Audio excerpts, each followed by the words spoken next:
सखी सैया हमार ओही में दीवाना रहता।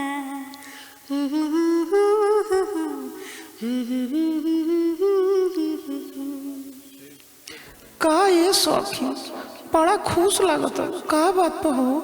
ला डिएक्शन के प्रोडक्ट हम खाता नहीं तो हम खुश ना रहब तो तू रहबू का? अरे आई हो सखी, इस सब डिएक्शनवा के असर है का हो?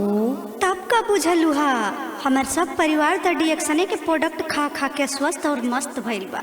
अच्छा तब तो बड़ा बढ़िया बा हो। अच्छा ये सखी सुनी कि तोहर पियवा बड़ी गरी आवे मारत रहे तोरा के हो, लेकिन अब का होगा? अब तो देखी ना रोज भी एक लटका के पता नहीं कहाँ तो जाले। ला अब ही जानत नहीं खो का, पहले भले रोज मारत रहे डिएक्शन के नाम पर तो उनकर देही जर जात रहे, लेकिन अब जब से रोशन सर जी के मीटिंग में गइल बाड़े न तब से उनकर मति बदल गइल बा और डिएक्शन के दीवाना हो गइल बाड़ी। आई हो सखी तोहर मरद कितना बढ़िया बड़े हो, वैसा मरद भगवान हमरो के काहे ना देहल। अब का करे, हमार कपारे ऐसा मुझौसा पड़ गई बा कि रोज सांझी के समझाई ना और रोज सुबह पुलिया पर जाते ही का जानी कौन नतिया हमार मर्दा का मतिया बदल देता न सो और कहता न सो कि डिएक्शन आल जालो। बताओ ये सखी कैसे हम अपन पियवा के समझाई हो? देखा सखी घबराए वाला कोनो बात नहीं खे, तू धीरे धीरे ना अपना मर्द के डिएक्शन के बारे में समझावा, एक दिन पक्का मान जाइए। अजान तरु ए डिएक्शन में ना जे अपना पति के जीत गई वो मान जा दुनिया के जीत। हाँ सखी आ देखा हम कैसे जीतल बानी, सुना।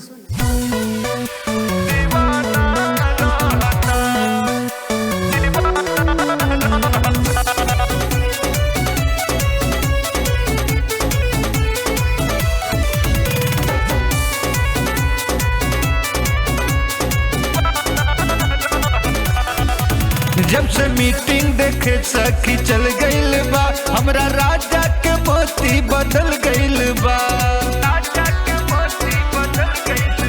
जब से मीटिंग देखे सखी चल गइल बा, हमरा सैया के मोती बदल गइल बा।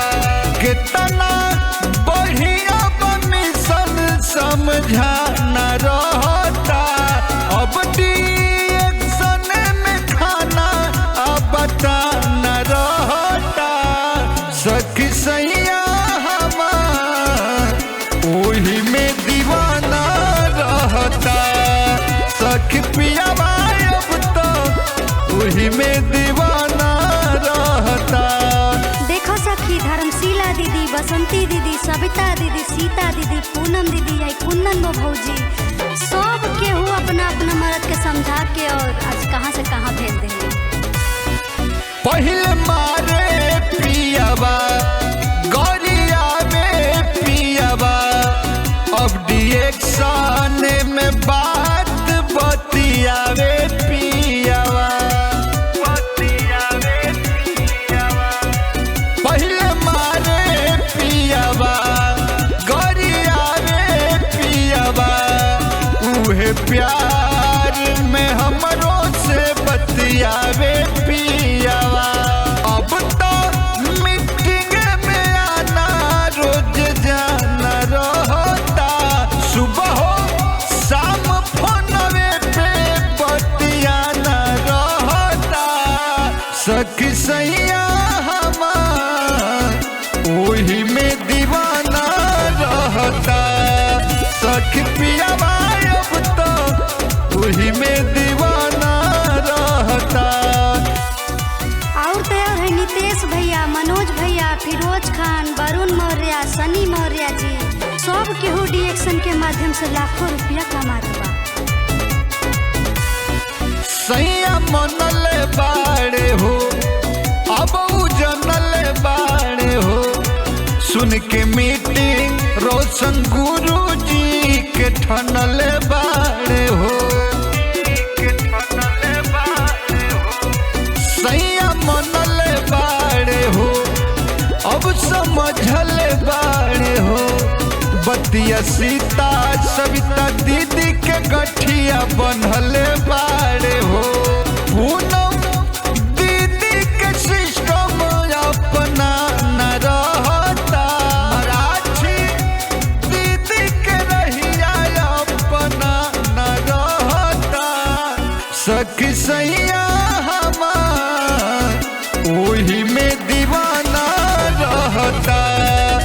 सखी पियावा अब तो वही में दीवाना रहता। देखा है शशि भैया, अभितेश भैया, उमेश भैया और कृष्णा भैया सब लोग अपना पत्नी के पहले बहुत बोलले बा, बहुत कुछ कहले बा, लेकिन आज वह सब लोग दीवाना बन गए। सभे स्वस्थ रहता, जबरदस्त रहता, खाके यार जी के गोली कुंदन मस्त रहता। सभे स्वस्थ रहता, जबरदस्त रहता, पी के चाय वाला पानी गोविंद मस्त रहता। अब एक्शन में गाना अब जाना रहता, अब एक्शन में खाना या कमाना रहता। सखी सैया हमार वही में दीवाना रहता। सखी पियावा अब तो वही में दीवाना रहता, वही में दीवाना रहता, वही में दीवाना रहता। अरे साचो सखी, तब तो हमहू ना मानब, कैसे उनके मीटिंग में लेके जाए तो जाए।